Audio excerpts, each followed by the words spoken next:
Salut à tous. Aujourd'hui une petite vidéo sur la musique contestataire. C'est un sujet qu'on aurait dû aborder en cours sur la fin d'année, mais comme je ne sais pas quand est-ce qu'on se reverra, on va le commencer ici sur YouTube et puis avec un petit document que je vous ai aussi posté sur Pronote. Alors la musique contestataire, c'est quoi? Tout d'abord, il faut définir ce que c'est que le mot contester. Contester, j'ai cherché dans le Larousse la définition. Elle s'affiche là, c'est remettre en question la société, les institutions politiques et sociales, en critiquer systématiquement les bases. En clair, cela signifie donc refuser de reconnaître le bien fondé d'une décision, la validité de quelque chose, la compétence de quelqu'un, sa valeur.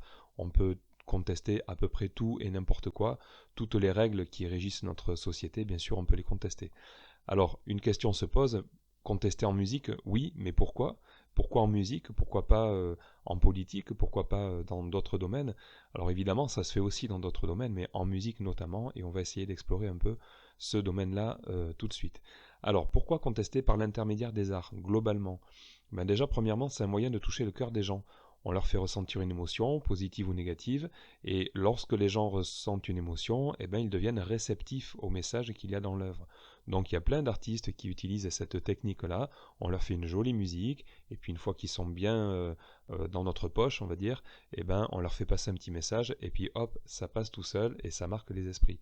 Parfois c'est l'inverse, hein, parfois on leur fait écouter une musique qui les met dans un état je sais pas, d'énergie totale, ils ont envie de sauter partout, etc. Et là c'est pareil, à l'intérieur des paroles de la chanson, on glisse un petit message, et puis ça marche. C'est aussi une couverture, c'est-à-dire l'art, c'est une façon de dire non mais moi je ne fais pas de la politique, je fais de l'art. Après, libre à vous d'y voir un message politique, mais ce n'était pas mon intention. Donc c'est une manière de se couvrir un peu, de se protéger. Et si on reproche à l'artiste quoi que ce soit, il pourra se défendre en disant mais je ne fais que de l'art, ne croyez pas que je fasse de la politique. Et puis dernier point, c'est aussi parce que certains artistes pensent que leur rôle c'est d'être les porte-parole d'une catégorie de la population et d'exprimer tout haut ce que plein de gens n'osent pas dire et pensent tout bas. Donc il y a plein d'artistes qui contestent des choses en se disant je ne suis pas le seul à le penser, par contre moi j'ai ce rôle-là à jouer parce que les autres n'auront pas la possibilité de le dire et de se faire entendre. Donc il y en a qui pensent qu'ils doivent contester les choses aussi à ce titre-là. Alors, est-ce qu'il y a un style de musique particulier pour contester? On pense tout de suite au rap, bien sûr, les chanteurs contestataires, ils sont hyper représentés dans le rap parce que le rap il est né dans des quartiers, des ghettos où les conditions de vie n'étaient pas faciles et où les gens voulaient justement être les porte-parole de leur population, de leur groupe en tout cas de population. Le rock, bien sûr, aussi, hein, le rock c'est contestataire, il y a plein de chanteurs de rock contestataires, mais finalement il n'y a pas que ces deux styles, même en chanson française, et puis même dans la musique classique, il y a eu, et il y a encore, et il y aura encore des artistes contestataires. Par exemple, je vous cite deux chansons qui sont contestataires et qui ne sont ni du rap ni du rock.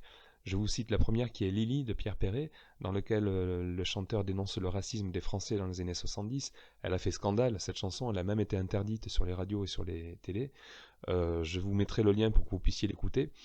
Et puis une deuxième chanson qui s'appelle Giuseppe e Maria de Cali, dans lequel le chanteur dénonce les conséquences des guerres sur les populations qui sont donc obligées de migrer. C'est un problème actuel, même si on en entend un peu moins parler en ce moment. Voilà, c'est deux chansons qui sont complètement contestataires et pourtant ce n'est ni du rap ni du rock. Alors, pour terminer cette courte vidéo, je vous cite un exemple célèbre qui est la reprise par Serge Gainsbourg de la Marseillaise. Il a appelé sa chanson aux armes, etc.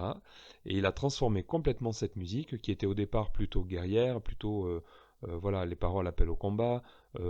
C'est pas une musique très calme et très zen, on va dire. Et puis il a complètement modifié tout ça. Il en a fait une version complètement différente en fait. Quand cette chanson est sortie en 1979, il y a plein de gens qui ont crié au scandale. Pour eux, c'était une provocation juste insupportable. C'était pas possible de laisser Gainsbourg chanter ce titre-là. Donc, votre travail maintenant à vous, c'est de récupérer la fiche de cours, enfin de commentaires plutôt sur Pronote, c'est de la lire, c'est de bien écouter la version de la Marseillaise par Gainsbourg qui s'appelle Aux armes, etc. Je vous ai mis tous les liens dans la fiche de cours. N'hésitez pas à aller sur YouTube, écouter tout ça. Et puis répondre aux questions. Une fois que vous aurez répondu aux questions, n'hésitez pas à me renvoyer votre travail pour que je puisse voir ce que vous avez fait, lire aussi vos avis, moi ça m'intéresse. Et pour renvoyer votre travail, vous pouvez le faire sur Pronote ou à l'adresse mail musiquedarnay@gmail.com. Nul besoin d'imprimer cette fiche. Si vous n'avez pas d'imprimante, ne vous embêtez pas. Vous faites ça sur un papier libre, tout simplement, à la main. Ou alors, si vous voulez, si vous avez un ordinateur, vous complétez le document OpenOffice que je vous mets aussi à disposition. Vous pouvez aussi m'envoyer une photo de la fiche une fois que vous l'avez complétée, si vous n'avez pas de scanner. Enfin bref, vous commencez à avoir l'habitude maintenant. N'hésitez pas, tous les moyens sont bons. Voilà, merci pour votre attention et puis je vous dis à très bientôt. Salut!